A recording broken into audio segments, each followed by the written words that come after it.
Do teams fear the Warriors anymore, and how do you compare this year's Warrior squad to previous non-KD Warrior squads during this dynasty? You're a resident 30 expert, all things tough crowd. That's the worst I've seen the Golden State Warriors. This is the worst. Yeah, this is pretty bad. This is like, I don't know if it's coming to an end. I don't know if, Bob Myers has seen it coming. Is that why he probably stepped down, because he's seen this coming? So, I don't know, but something's going to have to change, though. And that makes you wonder, again, Bob said, fuck this, I'm going to the studio. You think maybe he was trying to, make changes, and they was just like, nah. I think he just seen it coming. Yeah. And he was like, all right, y'all don't want to change, so I'm gonna be out before y'all blame me for this. I think he probably realized, and not to speak for Bob or think for Bob, but he's a UCLA guy. Shout out to the legend. Looking at what was ahead, it's going to be some tough times and tough choices that are going to need to be made. Elephant's kind of been in the room for a while now with this squad. Klay entering his last year's deal, Kerr entering last year his deal. This young core and all these moves that they made not really panning out as you try to prioritize the vets. Draymond, Bing, and Poole. On and off. He was basically just like, I'm going to take these 4 rings and holler. Yeah, exactly. I had to go back and look at the Golden State Warriors pre-KD, right? Even 2021 championship. Their scoring ain't that off from the top 5 players in scoring, right? Right now they're shooting about 72.8%, 72 from their main 5 guys. Yeah. 72. They're getting 72 out of them. 72% of the shots you said? Yeah, no, 70. Points, okay. The championship year, 77, right? What is different is this. Besides the KD years, without KD, the years they won the championship, they were rated number 1 in defense. Mm-hmm. They had a deep, so it was their defense that actually was the focal point of why they were good. So 2015, they were ranked number 1. 2021, they were ranked number 1. This year, they're ranked 17. So they're not stopping anybody. Yeah. Right? We can look at, Klay's playing bad. They're not stopping anybody. Right? They're ranked 17 in 2 years that they won the championship without KD. Because the KD years, they didn't need defense. Right. Because they wasn't ranked 1 when KD was, on the team. They were like second or third at best, and then 11 those 2 years. So, the 2 years without KD, they were ranked number 1 in defense. So that was the staple of it. Yeah. And we've talked about this throughout this season 2 of Gil's Arena, presented by Underdog Fantasy. Whoop whoop. But we just say there used to be a fear when you played these Warriors squad. If you were up 20, you literally had to keep pushing on them because they could make that lead evaporate in no time. Seen the Thunder smack them, seen the Wolves smack them. It's just these young guys aren't scared of them anymore. Even the Kings last night, these young crews aren't really afraid of these dudes anymore. And it's wild for me to see because like you point out, they still have with that big 3 core, but now it seems like those rotational pieces or surrounding pieces aren't what they used to be. Losing guys like Iggy, the personnel isn't there. It's the personnel. I think the personnel's lost, and they getting older. Yeah. These guys that they were playing against early in their careers are 3, 4, 5 years now. It's they're getting more mature and they understand what's at stake. So. Especially when they're playing like this, it's what's to be scared of? Yeah. They're not making them shots like they used to. And guys are just going right by them. Yeah. Just going right by them. So this summer, we were blessed to have Steph pull up to the arena on location. Told us he thought he was the best PG. We travel. We travel. We move. We'll come to y'all, okay, under the right circumstances. But Steph told us that he thought he was the best PG of all time, him and Magic. He's been balling. Let's just note that first. But he also has 65 assists this season, 60 turnovers. Shit. Mm-hmm. So averaging nearly 3.8 turnovers per game, tied for a career high. 4.1 assists per game, our career low. Literally the worst assist to turnover ratio in his career. So what factors do we feel like are playing into Steph Curry's unusual turnovers this season? Just older, just smart personnel, right? When he's playing, if you looked at him back then, he was careless with the ball when he passed it because most of his passes is he's passing it to run off and get it back, and you know what I mean. So he's not sitting here making a pass like this. He's throwing it to fake and come back. So some of those passes by now people are reading, people are understanding. Great defenses are realizing, or just natural defense are realizing, like some of his passing, antics, right? Just all of them, right? You know, they're not really sharp at what they're doing. You know, like we all know, don't give up on the back door. Like, you know, one of the plays at the end, you know, Draymond is throwing the back door. You know, Klay pulls back, right? So, you know, little things just that they were naturally doing. It's just miscommunication now. And do you feel like Steph is on the ball too much this season compared to years past? I think so. I think losing Jordan Poole hurt. You got to do too much. That's why the ball's in his hands too much, and he gets a little careless. So I think just losing Jordan Poole was like hurts him a lot because it took a lot of pressure off them. That's like you said, that's 20 points a night. Like you're not getting that. But it's interesting though because they brought Chris Paul in, so we all thought that he was going to be off the ball a little more, and it actually turned out to be the opposite. Well, it's hard to play them both together. Just I mean, I'm not a fan. I'm not a fan of this fit at all. That, you know, when they brought Chris Paul in, I mean, I was optimistic because he's a professional and obviously he knew what he signed up for, what he was trying to do when he got to Golden State, but like it's just not really working. And yeah, I think Jordan Poole left a bigger hole than they were expecting. Yeah, and just as a note, CP3 and Gary Payton II were both injured last night, did not play in the game. So Steph's workload increased. Yeah, it's just him. You know, it's just one of those. It's just right now, it's just him playing by himself, right? You know, all the decisions he's making is, it seems like, you know, one of those times where, you know, when LeBron has to do more than he's trying to do, he's just at that period in the season where he has to run his engine a little hotter than he probably wants to, and so everybody catches up. Right? We all been in games where it's like, all right, you motherfuckers ain't coming with me. All right, fuck it, I'll do this shit by myself. We all done did that. Right? I've done it a lot. Right? I don't know if they let you do that. Right? When you play, like, all right, you motherfuckers ain't coming to play. All right, bet. Don't ask for the ball. I'll do this shit. I'll get all the rebounds by myself. Yeah, because you're trying to motivate, and that motivation comes out like as a real selfish play. But it's like, if you're not gonna help, get the fuck out of my way. Yeah. I'll do it until you guys are ready to play basketball, right? And that's where he's at right now. Like, he's in that mode where I'm gonna keep doing it until y'all wake the fuck up. And that's what he's gonna have to do. And then at some point, we all know Klay gonna wake up and find his rhythm. And then we're gonna be like, oh shit. And then same thing with Wiggins. When they find their rhythm, right, and it's gonna be scary. Just right now, it's easy to throw darts at them because it's only 30 out there. Yeah.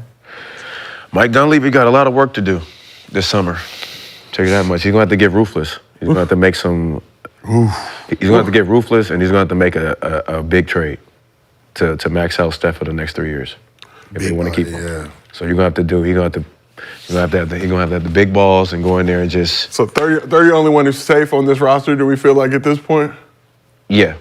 30. Yeah, but even with that though, like he the only one that really got value, too.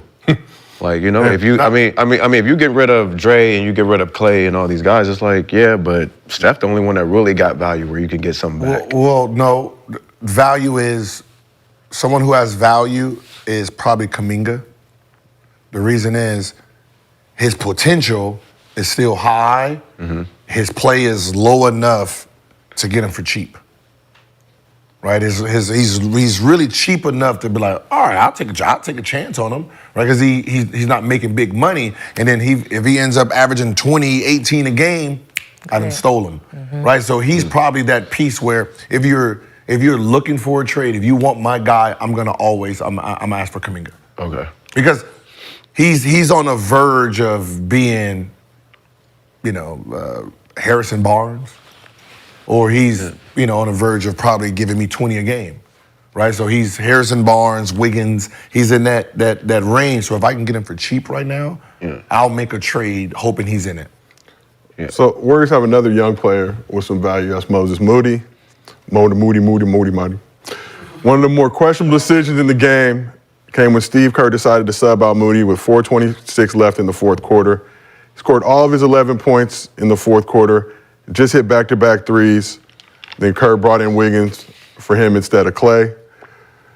Do you roll with the vet in that situation or the young player with the hot hand?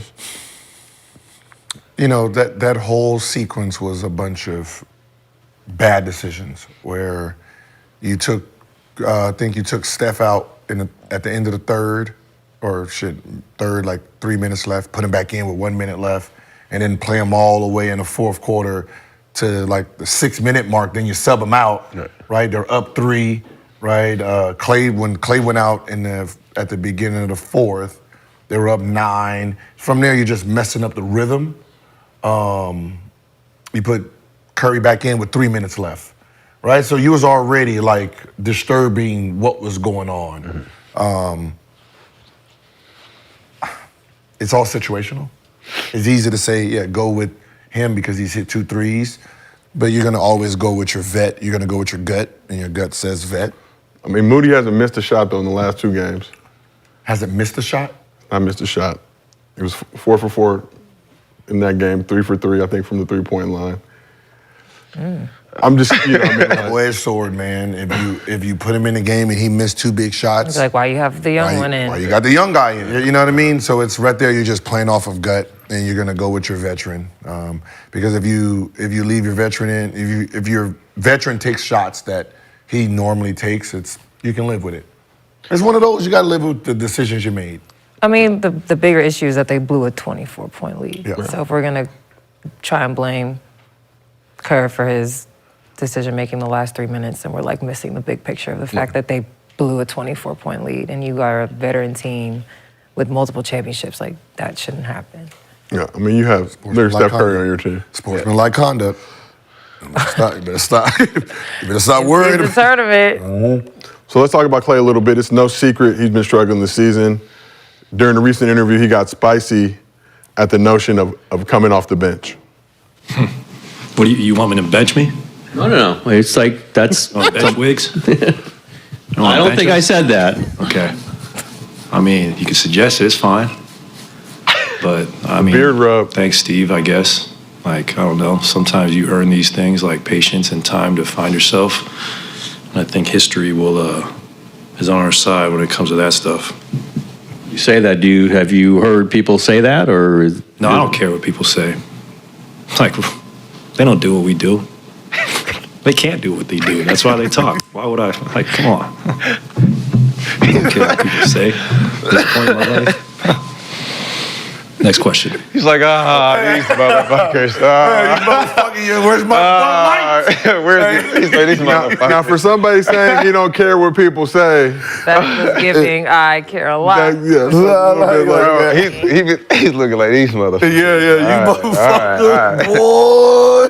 Keep fucking You lucky I'm a 4-time champ. Where's Draymond? They can't do what we do. Yeah. That's the nice version. Oh, he gave you the nice. Where's Gorilla Glue?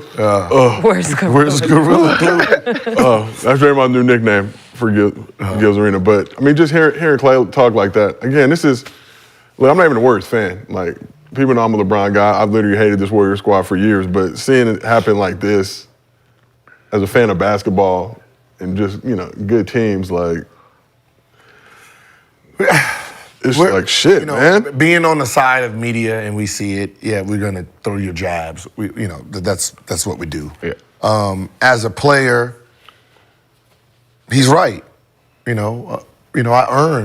earned this rope to try to find my rhythm. I'm fucking 4-time champion. Mm-hmm. This is what I do. Like, I'm not playing very well right now, but you're gonna sub me. I'm surprised he didn't say, for who? Who y'all subbing me for? Exactly. Who is coming off the bench that's gonna replace fucking me, right? Right? But that's throwing a shot at your teammates. Yeah. But at the end of the day, it's right. Who you gonna sub me for? Who the fuck? What was even the question?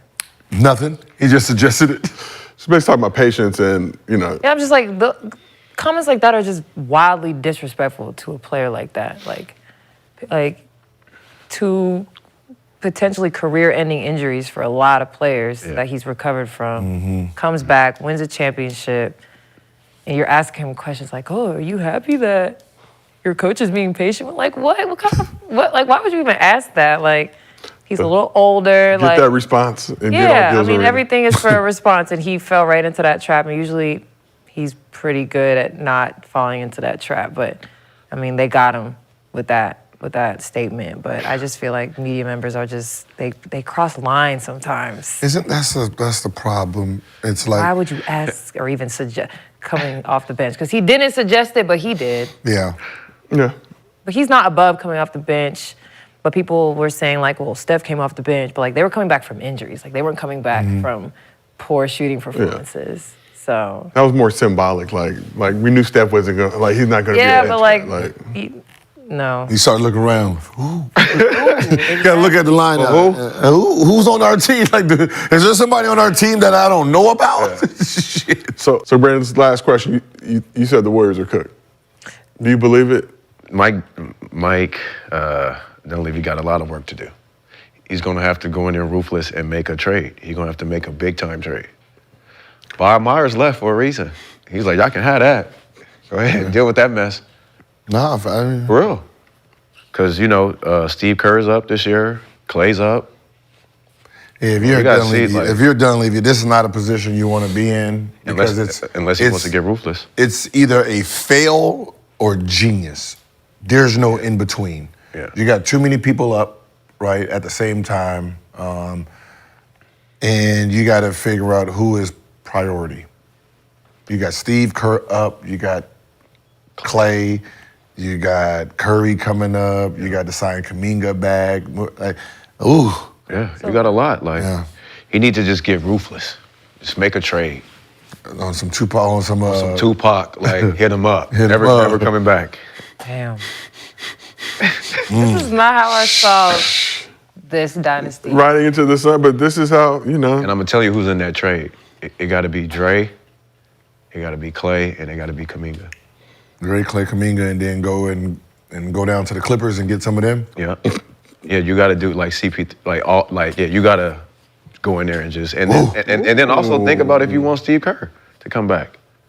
Since he don't have his assistant players no more, how he It's a lot. It's a lot you got to think about. yeah. If I can get Paul George, If you get Paul George, and Kawhi with Klay, Yeah. I mean with Steph? Curry, yeah, what's that? I mean, they could force that on their own. because the this summer. defense, your defense goes back up. Then I don't want to lose Dre. Then I don't want to lose Draymond. Okay. Well, some shit's gonna go down, I don't want to lose That would be Draymond. a and we will be here to Wow. talk about it when it does. All right, this summer.